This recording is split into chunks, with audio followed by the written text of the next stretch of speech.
Jay Larkin here. I'm having trouble thinking of anything interesting to say that won't just sound like a bad, annoying tweet that nobody would pay attention to.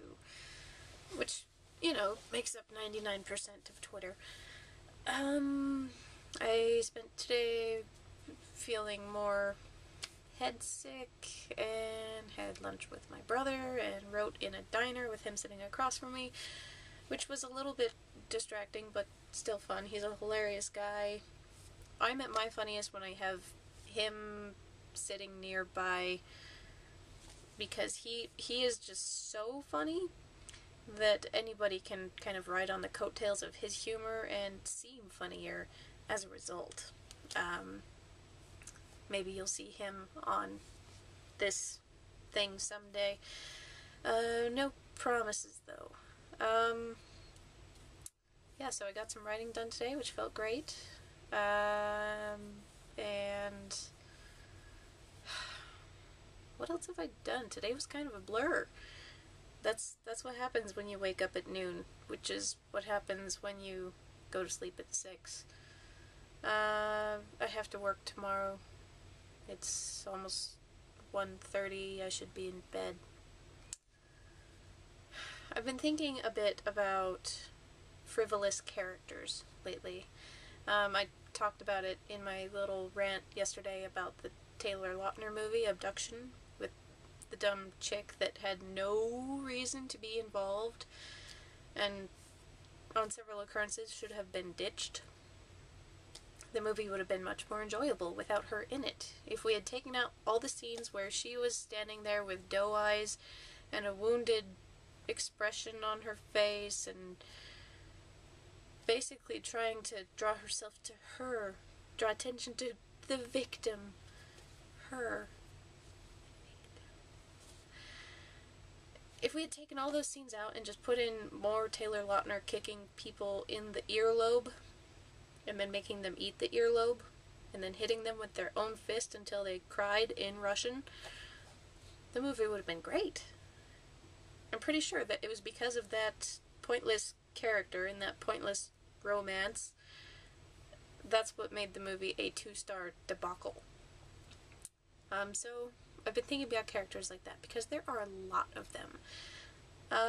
Mainly in action movies, I realized, because it's like, these people create this awesome action movie and they're like, sweet, people are gonna pay money to see this, and stuff explodes, and people bleed, and teeth fly across the screen, and it's just awesome. And then someone up high says, well, if you want to make in the big bucks, we should put in a romance.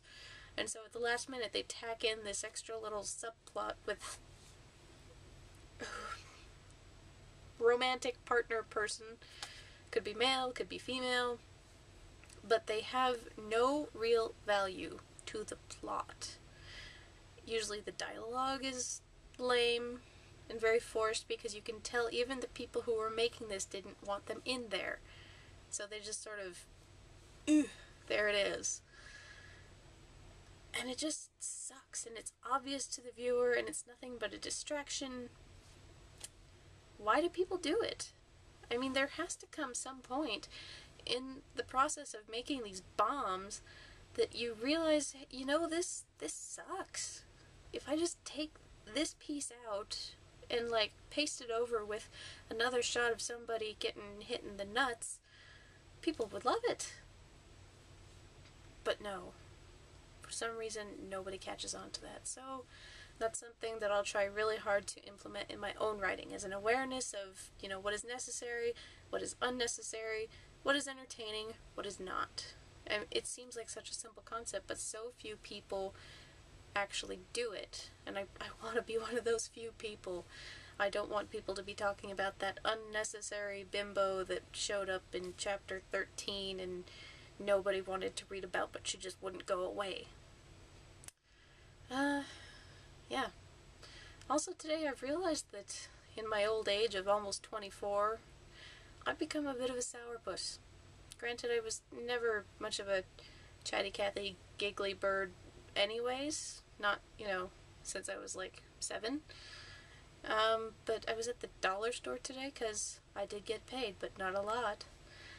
And there were these two teenage girls that were running around in the dollar store, giggling like you wouldn't believe. And I just wanted to turn around and be like, dudes, it's a dollar store, not a porn shop. Nothing in here is that funny. But, like I said, maybe that's just me in my old age. I was just trying to buy cheap pudding cups. They didn't even have the kind I wanted, go figure. Well, I think that's all I have to say for tonight. So, thank you and good night.